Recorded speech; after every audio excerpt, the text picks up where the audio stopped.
देखिए, एक दंगा नहीं हुआ अब तक उत्तर प्रदेश में।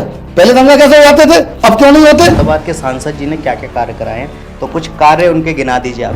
हम शहरी निवासियों का अधिकतर काम नगर निगम और मौजूदा जो विधायक होता है उससे पड़ता है। वो सिर्फ एमवाई पे चुनाव लड़ते हैं, मलाईदार पदों पे अपने पार्टी के नेताओं को बैठाते हैं, अपने परिवार के लोगों को बैठाते हैं और मुस्लिम और यादवों को वो बेचते हैं। कोई भी 5 यादव नेता समाजवादी पार्टी के वो ये कहते हैं 5 साल में अच्छे यादव ने हमारा 5 बार फोन उठा लिया। ठीक है, आज मुहर्रम का जुलूस भी वजह से निकलता है। बताइए कहीं आपने सुना है कहीं कोई उधर हुआ है? उन जज साहब ने जो कहा है वो अपना उसको पिटीशन दायर करें, एक आदेश कराएं, मुकदमा लड़ा उस पर।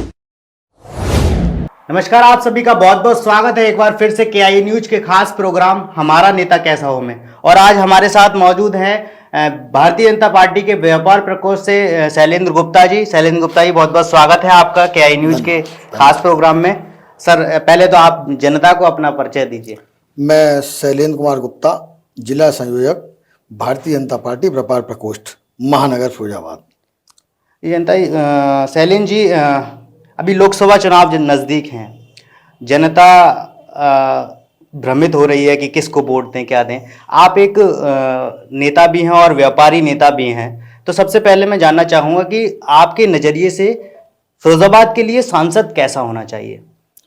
फिरोजाबाद के लिए सांसद, हर लोकसभा के लिए सांसद ऐसा होना चाहिए जो अपने लोकसभा का ध्यान रखे, लोकसभा की जो समस्या है उनका निवारण करे। नहीं, अभी मैं आपको बता दूं, भारतीय जनता पार्टी से मौजूदा सांसद हैं चंद्रसेन यादव जी। मैं और हमारी टीम लोगों के बीच में जा रही है, तो उन लोगों की सबकी यही शिकायत रहती है कि सांसद जी हमारे बीच में नहीं आते, हमसे सांसद जी से कभी वार्तालाप नहीं हो पाती है। तो क्या मानते हैं जी? देखिए, मैं आपको बता दूं, हमारे जो सांसद हैं मौजूदा श्री चंद्रसेन यादव जी बहुत ही सरल स्वभाव के व्यक्ति हैं। आज तक उनके दरवाजे पे कोई गया होगा वो वापस नहीं आया है, उनसे बिना मिले, उनसे बिना संतुष्ट हुए। अब चूंकि फिरोजाबाद में मैं आपके इंटरव्यू के माध्यम से भी देखता हूं और कई लोगों को देखता हूं कि लोगों की शिकायत ये रहती है कि चंद्रसेन जी हमसे मिले नहीं। देखिए, एक तो फिरोजाबाद का व्यक्ति चंद्रसेन यादव तक पहुंच ही नहीं पाता है। उसकी देखिए, फिरोजाबाद जो है अपने पूरे जिले का एक केंद्र है फिरोजाबाद शहर, क्योंकि सारे कार्यालय, सारे विभागों के कार्यालय वो फिरोजाबाद में ही है। ठीक है ना। तहसील इस तरह का काम सुखाबाद, जसराना, सिरसागंज, टूंडला उनमें होता है। सारे मेन विभाग जो है किसी भी संबंधित के वो फिरोजाबाद में ही है। ठीक है। फिरोजाबाद में उनकी समस्याओं का निराकरण कराने के लिए हमारे मौजूदा विधायक रहते हैं, मौजूदा मेयर रहती हैं, हमारे जिलाध्यक्ष जी रहते हैं, तो वहां तक आदमी जाता ही नहीं है। नहीं, उन लोगों की शिकायत है कि कम से कम हमारे बीच कभी आए, कभी लोगों के साथ एक बार लोगों की समस्याओं को जानने की कोशिश करें। वो जीतने के बाद 5 साल होने आ रही है उनको, अब तक बिल्कुल ठीक बात है। देखिए, मैं आपको बताऊं, सांसद एक ही हैं, 5 तहसील उनको देखनी है, पूरी लोकसभा उनको देखनी है। आप समझते हैं दिल्ली भी आना जाना काफी रहता है सांसदों का। बिल्कुल ठीक है ना। वो अपने कार्यालय बैठते हैं। अभी तक एक आदमी आप ये लाइए कि वो ये कह सके मैं सांसद जी के दरवाजे तक गया था और सांसद जी मुझसे मिले नहीं और मेरा काम नहीं किया। ठीक है ना। आप जो कहना चाहते हैं कि वो फिरोजाबाद में नहीं आए, वो जितने भी कार्यक्रम होते हैं चाहे राजनीतिक या सरकारी, ठीक है, प्रोटोकॉल के तहत वो हर प्रोग्राम में उनकी उपस्थिति रहती है और उस प्रोग्राम में जो भी व्यक्ति उनसे मिलता है सबसे वो बातचीत करते हैं। ऐसी बात नहीं है। हाँ, थोड़ा सा ये कह सकते हैं कि थोड़ा सा उनके स्वास्थ्य के प्रति उनका गला थोड़ा खराब है। ठीक है ना। इसलिए वो तेज आवाज में नहीं बोल पाते हैं, लेकिन तेज बोलना और कम बोलना ये किसी के काम को डिफेंड नहीं कर सकता। लेकिन व्यापारी वर्ग भी तो नाराज है। मैंने कई इंटरव्यू किए व्यापारियों जी जी, मैंने आपके इंटरव्यू देखे हैं। आपने जो भी इंटरव्यू किए हैं वो फिरोजाबाद से किए हैं। हाँ बिल्कुल। ठीक है ना।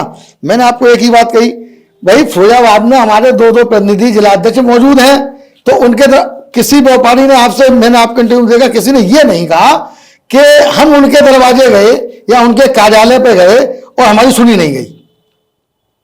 भाई आप ये बताइए, आपको किसी भी थाना है, आपकी थाने में ही अगर शिकायत सुन ली जाए, आप सीओ साहब के पास क्यों जाएंगे? आप एसपी साहब के पास क्यों जाएंगे? सांसद जी का जो काम है, जैसे हम शहरी निवासी हैं, हम शहरी निवासियों का अधिकतर काम नगर निगम और मौजूदा जो विधायक होता है उससे पड़ता है अधिकतर, ठीक है ना। उसको हमारे मौजूदा विधायक 6-6 घंटे का शिविर लगाते हैं, 6-6 घंटे बिना खाए पिए बैठते हैं, ठीक है, सबकी समस्या सुनते हैं। हमारी मेयर भी अपने कैंप कार्यालय पर 6-6 घंटे बैठती हैं। उसके बाद में सभी का फोन नंबर उपलब्ध है, सांसद जी का फोन नंबर उपलब्ध है, कोई भी काम है आप उससे कहिए। नहीं, वही चीज है, वो लोग ये भी कहते थे, उनकी शिकायतें ये थी कि अभी हम सिरसागंज उनसे मिलने जाएं जी। और सपोज वो नहीं मिले क्योंकि सांसद हैं, जी, काम जी। लगे रहते हैं, कभी दिल्ली जा रहे हैं, बिल्कुल कभी सही कहीं बात जा है, रहे हैं, बिल्कुल तो सही। ये सारी वहां पर पहुंचे और उनको ना उनसे मुलाकात हो पाए फिर। अरे मित्र, उसके लिए दूरभाष नंबर है, आजकल तो मोबाइल है, आप कॉल करिए। आप कॉल करेंगे, एक बार करेंगे, बाई चांस हो सकता है वो दिल्ली में है, लोकसभा में है, या सपोज घर पे ही है, किसी काम से है, नहीं उठेगा तो आपके पास कॉल आएगा। चलिए कोई बात नहीं, समाजवादी पार्टी की बात करते हैं। समाजवादी पार्टी से अभी अक्षय यादव को लोकसभा प्रत्याशी बनाया गया है। आपको नहीं लगता जब विधानसभा चुनाव होते हैं तो किसी मुस्लिम कैंडिडेट को उतारा जाता है और जब लोकसभा चुनाव आते हैं तो अपने ही परिवार के देखिए लोगों को उतार दिया उनका जाता है? क्या कहना है, देखिए उनका तो कुछ कहना बिल्कुल खराब है। देखिए उन्होंने क्या किया, वो सिर्फ एमवाई पे चुनाव लड़ते हैं और मुस्लिम और यादवों को वो बेचते हैं। देखिए जितनी भी यादव बाहुल और मुस्लिम बाहुल सीटें हैं वहां पे उन्होंने सिर्फ अपने परिवार के लोगों को दिया है। आप बताइए, आजमगढ़ में कोई नेता नहीं है, संभल में कोई नेता नहीं है, बदायूं में कोई नेता नहीं है, आप यहीं से एक्सपोर्ट करके भेजेंगे वहां पे। फिरोजाबाद जिले में कोई नेता नहीं है। आप कहना चाह रहे हैं परिवारवाद को वो बढ़ावा दे। केवल समझे नहीं, और सीटों पे वो बेवकूफों ढूंढते हैं, कहीं हमको बेवकूफ मिल जाए, समाजवादी पार्टी की जय हो करे, ठीक। वहां पे किसी भी सीट पर आप भेजिए ना, आपको भेजने ही है, कौशाम्बी भेजिए, आगरा भेजिए, आगरा बहुत अच्छा शहर है, जब उनकी सरकार होती है पूरा आगरा पटा देते हैं, वो वहां क्यों नहीं भेजते हैं? नहीं, अभी देखा गया है कि अभी रिसेंटली और मैं आपकी बात को काटते हुए कह रहा हूं, लोग वह कह रहे हैं चंदन यादव आज तक मिले नहीं। मैं फिरोजाबाद के यादव नेताओं से, जो कि अब बहुत से लोग प्रभावित होकर मोदी जी की योजनाओं से प्रभावित होकर हमारे साथ हैं, अब वो उनका जादू वो भी इस बार खत्म हो जाएगा, ठीक है। आप मुझे बता दिए कोई भी 5 यादव नेता समाजवादी पार्टी के वो ये कह रहे हैं 5 साल में अच्छे यादव ने हमारा 5 बार फोन उठा लिया। हमारे सांसद ये तो है। आप चैलेंज कर रहे हैं? चैलेंज कर रहा हूं मैं कैमरे के सामने कह रहा हूं, कोई भी करे 5 बार फोन उठा लिया वो विद उसके दिखा दे मुझको। और हमारे नेता सांसद ऐसे तो हैं, जा रहे हैं पीछे से, सांसद जी ऐसे बात तो कर सकते हैं, उनके साथ तो 20 कमांडो जाते हैं, छू नहीं सकते उनको। आप छूना तो जोर से अगर आप तेज बोलेंगे तो शायद उन तक आवाज पहुंच जाए, लेकिन वो भी नहीं होती है। सर आप भी समाजवादी पार्टी में रहे, ये आप अपना पुराना जो देखिए, मैं जहां भी डिबेट में या कहीं इंटरव्यू जाता हूं तो ये क्वेश्चन उठाया जाता है कि मैं समाजवादी पार्टी में रहा। मेरे मित्र, समाजवादी पार्टी में तो आधी भाजपा रही थी, जब उनके घर के परिवार के आ गए हमारे साथ। और देखते चलिए, चुनाव अभी दूर है, कितने परिवार के हमारे साथ होंगे। ये सब नीतियों का बदलाव है, नीति बदली, हम लोगों को लगा क्या होना चाहिए। आज देखिए मुस्लिम समाज को, हमारे भाई बहन ये चाहते हैं, देखिए एक दंगा नहीं हुआ अब तक उत्तर प्रदेश में, पहले दंगा कैसे हो जाते थे, अब क्यों नहीं होते। हमारे नेता माननीय मोदी जी, माननीय योगी जी, माननीय अमित शाह ये नहीं कहते हैं किसी को मारो, सब धर्मों की अच्छा करो। आज कामल यात्रा ही मजे से निकलती है, ठीक है, आज मोहर्रम का जुलूस भी मजे से निकलता है। बताइए कहीं आपने सुना है कहीं कोई उधम हुआ है? लाउड स्पीकरों पे तो बैन है, मस्जिदों में लगानी। जहां पर व्यवस्था बिगड़ रही है वहां पे बैन है, हर जगह बैन नहीं है, जहां व्यवस्था बिगड़ रही है उस पर बैन है। अच्छा चलिए, समाजवादी पार्टी अभी फिलहाल मुस्लिम वोटर्स को लुभाने में लगी हुई है। अजीम भाई को भी अपने साथ कर लिया और कई ऐसे मुस्लिम नेता हैं जिनको उन्होंने अपने साथ कर लिया, तो क्या मानते हैं? भाई मैं तो ये भी देख रहा हूँ वोटर डाइवर्ट होगा। मैं तो ये भी देख रहा हूँ कि कई जगह होर्डिंग्स लगे हुए हैं, वो मुस्लिम नेताओं ने लगाए हैं, उनको भी मना लिया गया है। अरे मना ली, आप देखते चलिए चुनाव है, अब मुस्लिम हमारा जो भाई है, ये फिरोजाबाद, पूरे देश में एक फिरोजाबाद ऐसा है जहां हम उनके बिना नहीं रह सकते, वो हमारे बिना नहीं रह सकते। ये पूरे हिंदुस्तान में एक ही शहर है, ठीक। उनको सब पता चल गया कि हमारे साथ ये क्या करते हैं, केवल उनको बेचने का काम करते हैं, उनकी ठेकेदारी करते हैं और कुछ नहीं करते हैं। अभी मैं कल परसों इंटरव्यू देख रहा था, उसमें कह रहे थे कि साहब सरकार थी, हमारे समाज के किसी को नेता नहीं बनाया, उसको तो केवल एक लिफाफा दे के चुनाव में खुश कर देते हैं हमारे समाज के व्यक्ति को, लेकिन मलाईदार पदों पे अपने पार्टी के नेताओं को बैठाते हैं, अपने परिवार के लोगों को बैठाते हैं।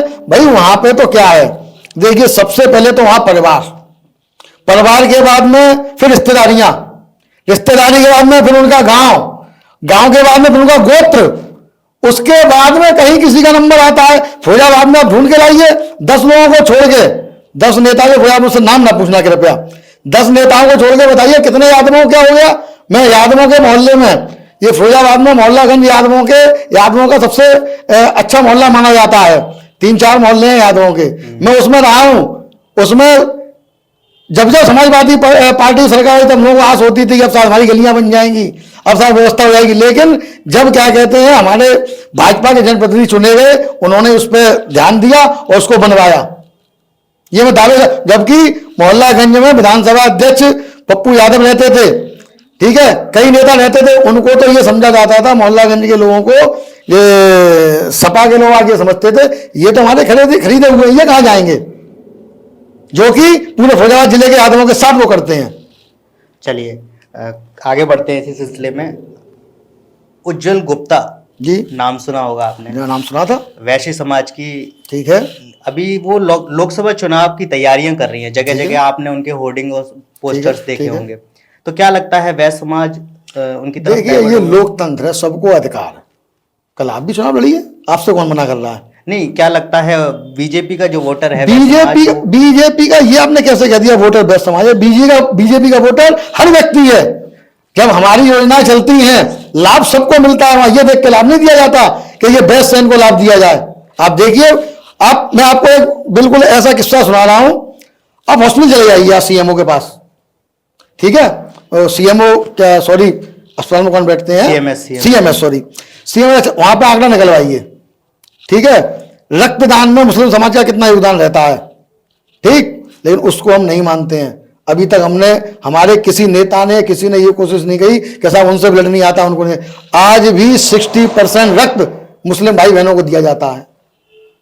तो क्या हम चेहरा देख के करते हैं? क्या उस पर कागज पे लिखा होता है बिरादरी देख के करते हैं? कोई नहीं देख के करता, वहां तो वहां जरूरत होती है जिसको उसको। क्या आप इस बात को नहीं मानेंगे कि सपा के शासन में बिरादरी देख के काम होता था?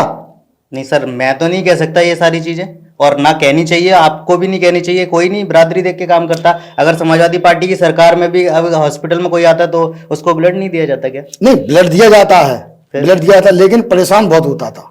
हमारे यहाँ कोई परेशान नहीं होता। आज भी हमारे विधायक जी कम से कम दिन में 50 यूनिट ब्लड की लिखते हैं सिर्फ मुस्लिम समाज के लिए।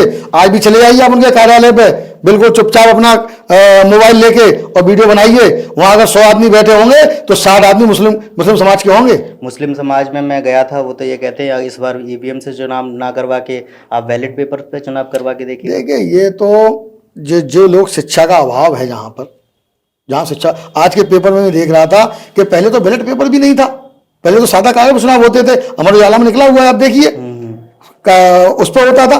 भाई जैसे जैसे तरक्की हो रही है, जो काम चल रहा है, हर चीज अपग्रेड हो रही है, हर चीज अपग्रेड हो रही है। लेकिन अगर कोई चीज पे ऑब्जेक्शन उठ रहा है तो उस चीज के बारे में सोचना भी चाहिए। देखिए केवल इन लोगों के अलावा ऑब्जेक्शन कौन उठा रहा है? सुप्रीम कोर्ट के जज काफी धरना कर रहे थे काफी दिनों से। धरना नहीं होता है, सुप्रीम कोर्ट के जज धरना नहीं करेंगे। सुप्रीम कोर्ट के जज अगर धरना दे रहे होते तो उस पर कानून ले आते। ऑब्जेक्शन उठा रहे थे। देखिए ऑब्जेक्शन उठाना, मैं आपको कोई गलत कह दूं वो अलग बात है, आपको गलत साबित करूं ना, मैं साबित क्यों नहीं करते हैं? सुप्रीम कोर्ट से आदेश दिलवा दीजिए। सुप्रीम कोर्ट के आदेश सभी नतमस्तक हैं, आदेश दिलवा दीजिए। नहीं होना चाहिए, नहीं होगा। सुप्रीम कोर्ट भी तो एक तरीके से मान लीजिए, अरे मैंने क्या कहा, सुप्रीम कोर्ट के किसी एक जज ने, पूरे सुप्रीम कोर्ट ने नहीं कहा, सुप्रीम कोर्ट में नहीं, ठीक है, उन जज साहब ने जो कहा है वो अपना उसको पिटीशन दायर करें, एक आदेश कराएं, मुकदमा लड़ा उस पर। अब आदेश करा दे, अगर सुप्रीम कोर्ट आदेश कर देता है कि साहब नहीं इससे हो, तो फिर कौन करा लेगा बताइए आप? चलिए, चुनाव नजदीक है और जनता के लिए क्या कहना चाहेंगे कि वो इस बार वोट डालने से पहले, अपने नेता को चुनने से पहले किन किन बातों का ध्यान रखें? वोट डालने से पहले इस बात का ध्यान रखें कि हम अब कैसे माहौल में हैं, हमको फील क्या हो रहा है। केवल मैं भाजपा से हूं, आप मुझे अगर हिंदू धर्म से जोड़ें तो ये गलत। मैं हिंदू हूँ, सनातन हूँ, लेकिन इस समय हर धर्म का ध्यान रखा जा रहा है। किसी धर्म के ऊपर, किसी के त्योहार के ऊपर कोई उंगली नहीं उठाई जा रही है। सब लोग ये चाहते हैं। मैं जानता हूँ आवाम, मैं भी मान लिया मैं नेता ना हूं, अगर मैं आवाम हूं, एक जनता हूं, मामूली आदमी हूं, एक सॉरी मामूली कहना गलत बात है, सामान्य व्यक्ति हूं, तो मैं भी यही चाहूंगा शांति से मैं अपना व्यापार करूं, सुबह अपनी दुकान जाऊं, शाम को घर पे आऊं। मुझे नहीं चाहिए कुछ, मुझे तो वैसे चाहिए बिजली, पानी, सब योजनाएं बढ़िया।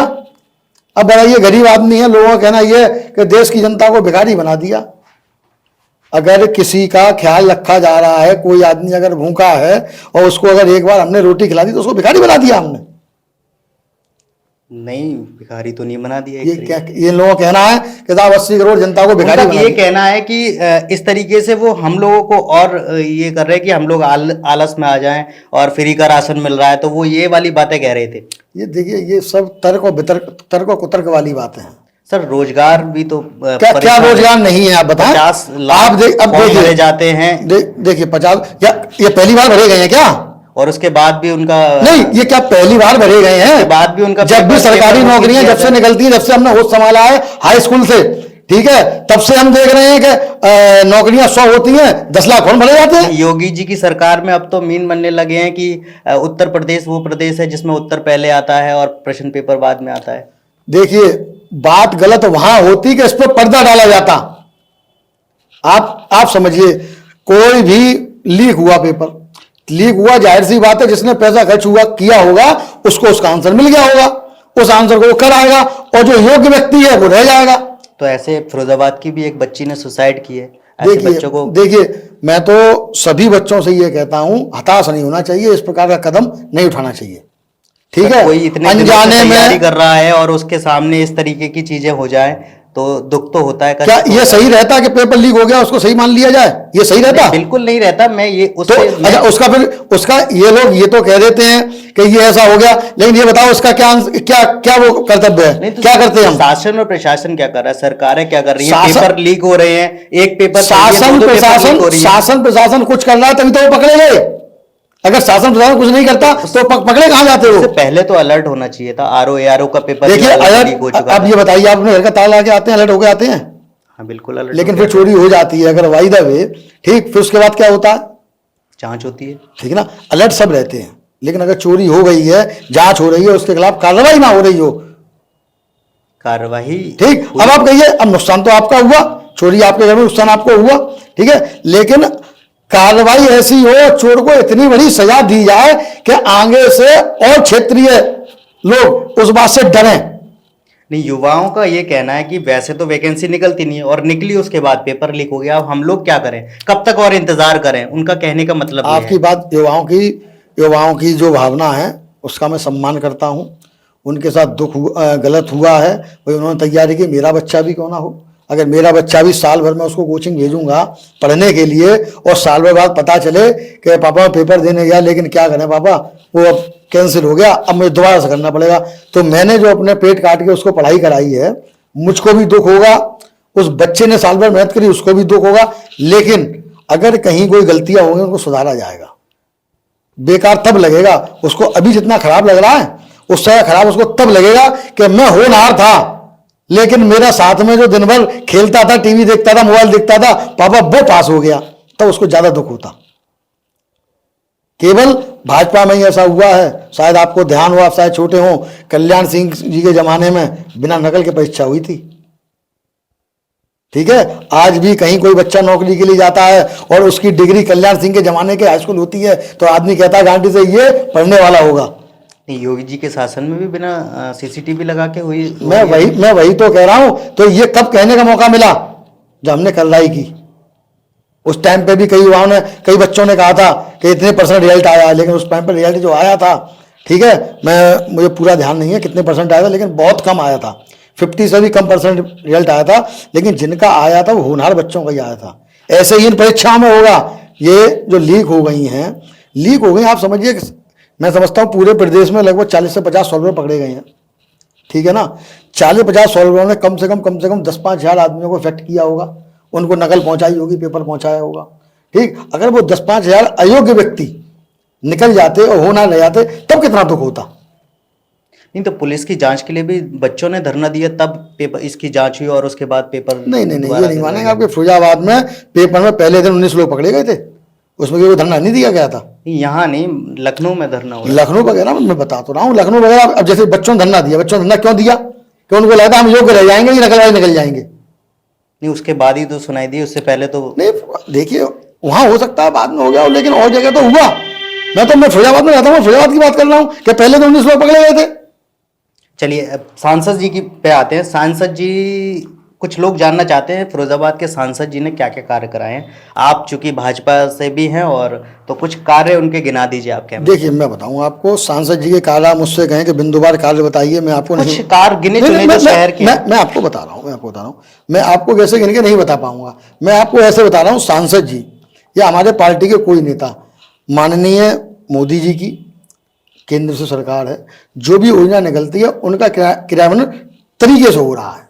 ठीक है, हमारे सांसद जी ने आलू के लिए संसद में बात उठाई थी। ठीक है, स्टेशन का काफ़ी लोगों को वो था कि स्टेशन सही नहीं है, स्टेशन सही के लिए सांसद जी ने भी प्रयास किया, लेकिन केंद्र ने ही ऐसी योजना बना दी कि पूरे सारे स्टेशनों को सही किया जा रहा है। नहीं सर, शिकायतें ये और थी व्यापारियों की स्टेशन से। मेरे को समझ में आया कि कुछ ट्रेनें हैं जो मुख्य ट्रेनें यहाँ पहले रुकती थी, कुछ कैंसिल हो गई रुकना, अब उनको टुंडला और शिकोहाबाद जाना पड़ता है। देखिए मैं बताऊँ, ट्रेनों का संचालन जो है, वो ट्रेन के जो अधिकारी हैं वो बड़ा उसको, हमें आपको लगता है हमारे आपके लिए तो एक ट्रेन है वो, लेकिन उनको पूरा रूट तय करना पड़ता है। नहीं, सांसद जी सदन में ये वाली बात रख सकते हैं, क्योंकि यहाँ के व्यापारियों को तकलीफ होती है, मैं बता रहा हूँ, होती है। अब बहुत सी ट्रेनें ऐसी हैं, मैं केवल आपको कानपुर फिरोजाबाद का बता रहा हूँ। ठीक है, फफूंद बड़ा स्टेशन है, ठीक, लेकिन फफूंद में रुक के काफ़ी ट्रेनें झीझक में रुक जाती हैं। वो पूरा एक तालमेल बिठाया जाता है, कौन सा कोटा कहाँ दिया जाए, कहाँ की सवारी कहाँ एडजस्ट हो जाए। ऐसा नहीं है कि फिरोजाबाद में कब कब पुराना व्यवसाय है। फिरोजाबाद से देखिए सबसे ज़्यादा व्यवसाय इधर आपका पश्चिम बंगाल से है, इस रूट के लिए 3-4 ट्रेनें हैं। नहीं, कुछ चुनिंदा ट्रेनों की रोकने की उन्होंने बात भी की, नहीं सांसद जी के पास भी गए। देखिए ऐसा होता है, आप ये समझिए कि अगर मुझसे बार बार किसी काम के लिए कहा जाए तो मैं आगे कहूँगा कि नहीं कहूँगा, कहता तो हूँ, लेकिन अब वो जो रेल अधिकारी हैं वो उसकी मैपिंग करते हैं कहाँ पे रुकना सही है, क्योंकि यहाँ का 2 मिनट पूरे रूट को प्रभावित करता है। आप समझ रहे हैं, तो उस पर अपना अधिकारी मंथन करेंगे। हम लोग ये बार बार सांसद जी के द्वारा या अपने और भी केंद्रीय नेता आते हैं जब हमारे यहाँ, तो हम लोग भी मांग करते हैं, ऐसी बात नहीं है। लेकिन जहाँ तक हम समझते हैं, मैं वहाँ बैठ के नहीं देख के आया हूँ, लेकिन जहाँ तक हम समझते हैं वो व्यवस्था यही बिगड़ती है। भाई क्या, उन्हें ट्रेन का संचालन करना है, उनको पूरा रूट देखना है, कहाँ पे कौन ट्रेन क्या है कहाँ पे नहीं है, क्योंकि ट्रेन ये तो है नहीं है, बस की तरह तो है नहीं कि 6 लेन पे 6 बसें चल जाएंगी एक साथ। ठीक है ना, केवल 2 ही पटरियाँ हैं आने जाने की, तो उस हिसाब से देखते हैं वो। और फिर भी ये है कि अब तक सांसद जी ने किया, अब चुनाव आ रहे हैं, नए सांसद जी जो भी भारतीय जनता पार्टी जिसको दें, जिसको मैं तो कहूँगा कि अगर हमारे स्थानीय आएंगे बहुत ज़्यादा बेटर है, और स्थानीय भी नहीं आते हैं, कोई बाहर से भी आते हैं, जो भी है उसका सम्मान करेंगे।